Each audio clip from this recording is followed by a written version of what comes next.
Okay, so this top four match, especially this game one, this is one of the craziest games I think I've ever played in the SPDC. You're gonna like the way you view this match because it's gonna be crazy. Alright, so we're playing against Asmodeus and basically playing the mirror match, which is cool to see that two Boros heroic decks have top eighted. Alright, so auto mulligan, right? One lander, blah blah blah. Except look at this hand. We have a turn one Trailblazer, we won the roll, we're on the play.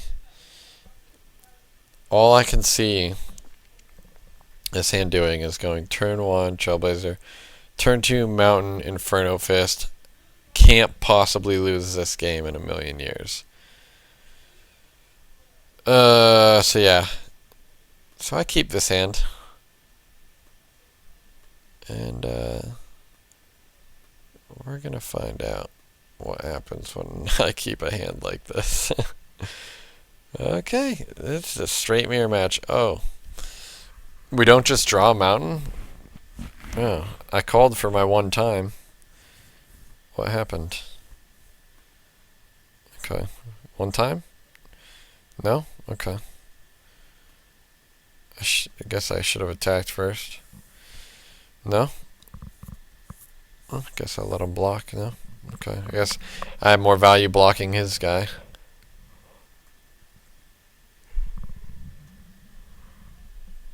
But his deck is highlighting that difference. He plays Chosen by Heliod. I chose to cut that card. Mainly because it doesn't deal enough power. But it does cantrip. So it gets you through your deck faster, which is just pretty good. Look at this. We just like a huge mirror match with each other. We just keep drawing all the O4s. So I'm at the point where I don't want to discard. And I'd actually rather just God's Willing and Scry. And figures. I scry to top, so I basically just played, whatever that card is. Green mana, 1 mana thing, put a +1/+1 counter on your guy. Look at him make his guy huge. And then it doesn't attack. He doesn't attack with a 5/6 into my 2/6 with one open. Basically telling me he doesn't have another Defiant Striker or a God's Willing or a Johnny's Presence or Ephemeral Shields. He doesn't have a single spell he could have cast. That's some crazy information. Okay, here we are for turn 6, hitting our second land drop. Alright, we're only one land behind. So he leads off with God's Willing here. And I'm like, okay. Pro white. I figure this is a Tamir Battle Rage coming. Is it? Yeah. So he deals us 12. And we go down to 8. Yep. And I figure he must have, Feat of Resistance, and then we're just dead.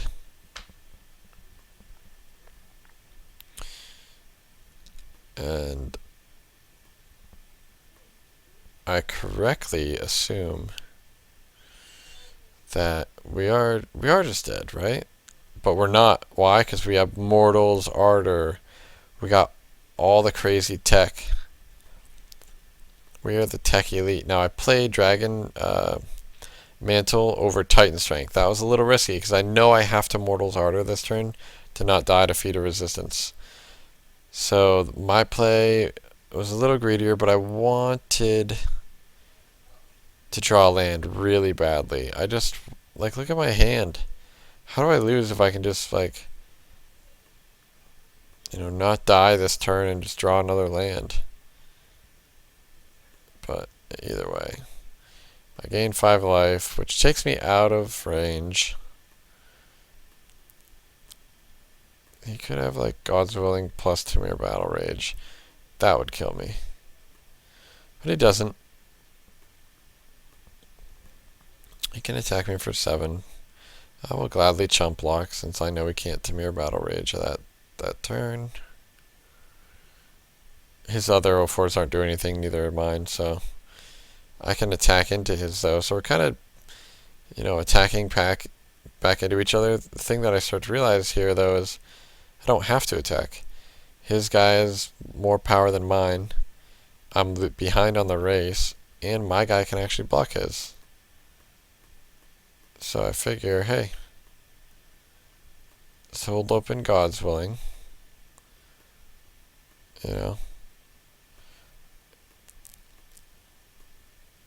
Make him tap some mana. I realize this is not the best block, and I'm putting myself in a spot where I have to use God's willing. Where if he had something like Fall of the Hammer right now, he would just blow me out. But he doesn't. Defiant Strike, see that on top? I think I keep it. Again, it's essentially free. It's a free heroic trigger.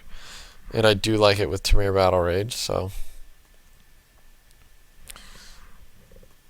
I'll cast it on my small guy here. Which is a mistake. I attack with it hoping that he won't block. Turns out I don't really want to waste a Titan Strength on this guy. I probably should have tapped out or by putting an Inferno Fist on it and then attacked. But, that was a waste. So here I just basically played a chump blocker.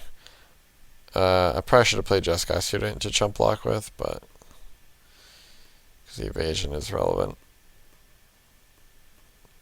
Trying my lands, they're coming into play tap, so it's pretty weird. But I figure since I can chump block with my other creatures, I can whittle away at his chump blockers.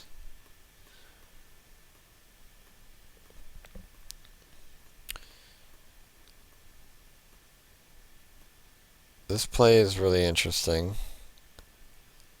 It puts me in a spot where I misplay again here too. I think about the blocks. I want to play one spell like a Titan Strength, make this guy a 2/4 and kill his 3/2. I should have played Titan Strength. See how I targeted this thing? I should have targeted my guy that's not blocking. Give him another heroic trigger. I see Tamir Battle Rage on top, which I'm definitely keeping, which is awesome. So I at least did his guy, and I chump his other guy. So this is insane. This whole game, I'm just dead if he draws Tamir Battle Rage. But he has not. So now, I can't quite kill him. I want to chump his 7/9 one more time. I'm getting power off his board. And I have to play the Inferno Fist. So now my plan is to play 2 Tamir Battle Rages on the flyer and the 5/9. And I go, he's tapping mana? This sucks. And he's got Feat of Resistance, pro white. Okay. First off, when you have Dragon Mantle on your guy, and you're casting Feat of Resistance, you probably should tap 2 white. Then he pumps 3 times. Puts me to 2. I should be at 1.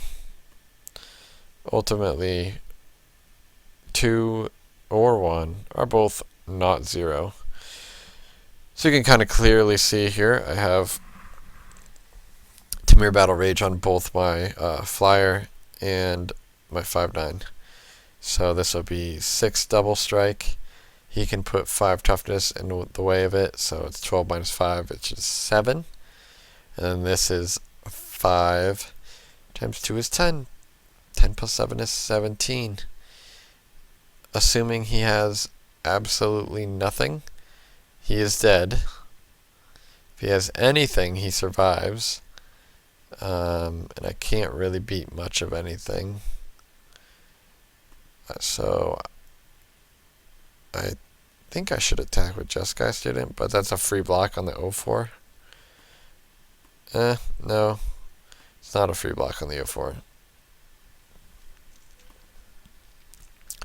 So he knows to block there. Yeah. Yeah, well now I have to kill him this turn, otherwise the 9/9 kills me, so I could have chomped, I don't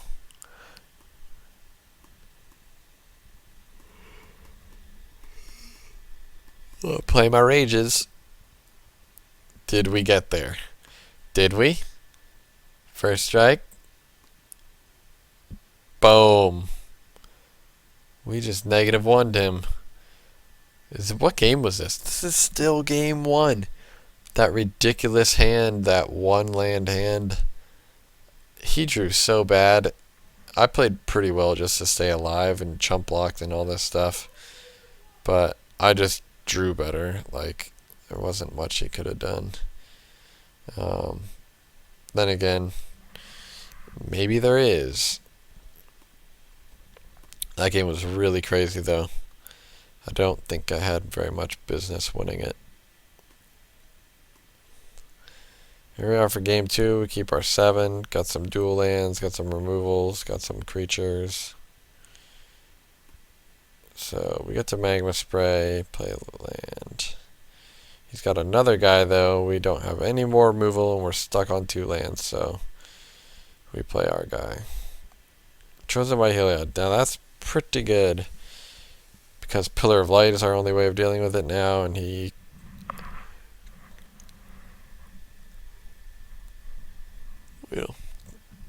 can't, yeah, I don't know. Like, there's just very little we can do. He protects it with Pillar, or we can hit it with Pillar of Light, but he can just protect it with any of his spells. So yeah, if you look at our hand, we have very, like, little in the way of options. So we just try to race him in the air and play some other things to chump block a little bit, but he can race back pretty easily. We can't hit lands, you know, he gets to empty his entire hand. We get stuck playing 1 or 2 spells a turn. So, you know, I'm fine just trading my 1/1 off. Just want to play a student, because I'm not going to target it. I'm going to target my guy already in play. So I figure, yeah, we're just dead. Temur Battle Rage, sure. Kills us. Nothing we could have done. That was a quicker game too. Just a little quicker. So at least we get to play. Oh. Hold on. Let's try that again. Let's click the right button. This hand is pretty awful. It's 1 land, but also we have nothing to do. 3 of these 1/1s aren't going to do anything on their own, so I think we mull. Then this hand has 1 guy and a bunch of things that we can't do as well, so... Oh, I keep this? Jeez. This hand's arguably worse than the 7. And we mulled that, but... I don't know. How did this hand... Okay, I mean...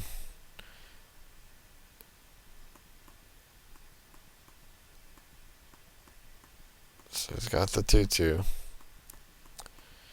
So now... Yeah, without drawing the land or like a white source, I think we have to Defiant Strike, try to hope to hit the land rather than play Jeskai Student first. We just need to maximize when we don't draw it, okay, but get to deal him 3, so we're slightly ahead of this race. Inferno Fist changes that real quick. And 5/3 is just like the worst position for us to deal with Pillar of Light. Just misses it. But then again, everything Pillar of Light, would want to target misses because we don't have a 3rd land drop. And we're just very behind on this race now. Dead to Temur Battle Rage already. So at least the Inferno Fist is good. Like, that's interesting. If he figured out that Inferno Fist is good, like, you gotta realize that Titan Strength is good too.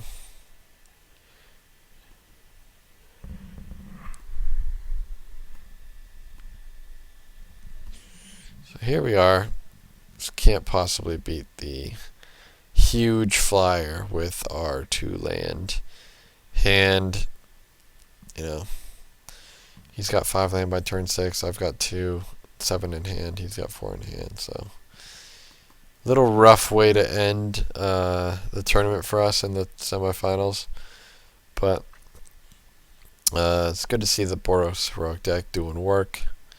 Pretty solid deck. Good to see that this fearless opponent, Osmodeus, he got there in the finals and he ended up winning the event anyway. So, you know, this deck is real.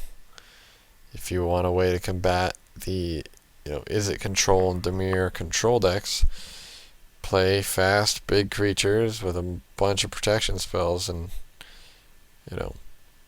you'll punish their slow draws, and Dimir Battle Rage will basically win these games out of nowhere because it is fast.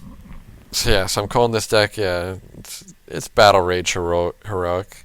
It's a little new feature spotlight on the card because the deck is a little different than the older versions of straight up Boros Heroic.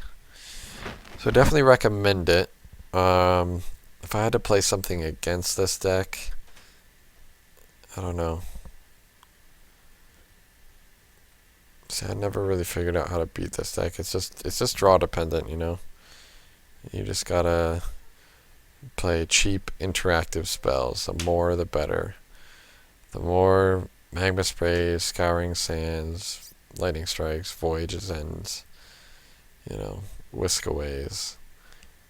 The more cards like that you play, the less likely they'll be able to gain traction in the early game, and then you just play your Treasure Cruises, your Tormenting Voice, Enhanced Awareness, Divination, Read the Bone, Sign in Blood, Better Revelation. Just play whatever, get your card advantage back. And then whatever win con you ever feel like using, This deck's mana is pretty bad. I think that's something I need to figure out. I have too many games where I flood and too many games where I don't draw more than 2 lands. Like, you really would like to draw 4 lands probably every game. But then, every land after that is completely useless. So I'm running 18. Could see going up maybe to 19. Other than that, I bet mono red. It's like mono red Battle Rage Heroic is probably a little better, but you lose the protection spells. There's no Hordeling Outburst. If you had a Hordeling Outburst type effect, Triplicate Spirits type effect, it'd be good. But when you don't, I guess you could play Flurry of Horns at the top end of a mono red aggro deck. I might try that. Most of my mono red decks try to top out at 2 or 3. Play a lot of burn, play a lot of things that say you can't block. Play a lot of haste creatures. And just try to deal as much damage as you can. But it might be the 2 creatures with haste is so good. It's just dealing with 1-for-1 removal type stuff. Probably play some Barrage of Boulders main, so that you can just develop a big board. And the Goblin Heel Cutters are pretty good too. So maybe kind of a big red, not necessarily the fastest deck. So I don't think a Crone Crusader is very good, but I do like Dimir Battle Rage with Titan Strength, and then Satyr Hoplite. I guess is the only real heroic creature. Could run Bloodfire Expert too. Actually, yeah, that's probably really good with Barrage of Boulders and Dimir Battle Rage and Titan Strength. Actually, you might as well just run the 4-1 for 3 at that point. Problem is, you don't really want 1 toughness creatures very often in this format, so just some little thought experiments, just kind of seeing how my brain works, just trying to figure out how can we be faster than this red-white deck? Because it's very good. You know, how can we interact with it? How can we beat it faster? Probably just with consistent mana without any tap lands, you know, just play mountains. Just play like, you know, 18 mountains. Alright, so thanks for watching. Stay tuned for, I'll have my 4th week of the Standard Pauper Sealed video coming up shortly after I play my round against Brennan Cerulean. Currently at 1-2 right now with that deck. My deck is pretty awesome. I'm very likely to be playing either black-white or blue-black, something sweet. After we add in our new pack of, you know, M15 this week. So yeah, so stick around for that video as well. Alright, thanks for watching.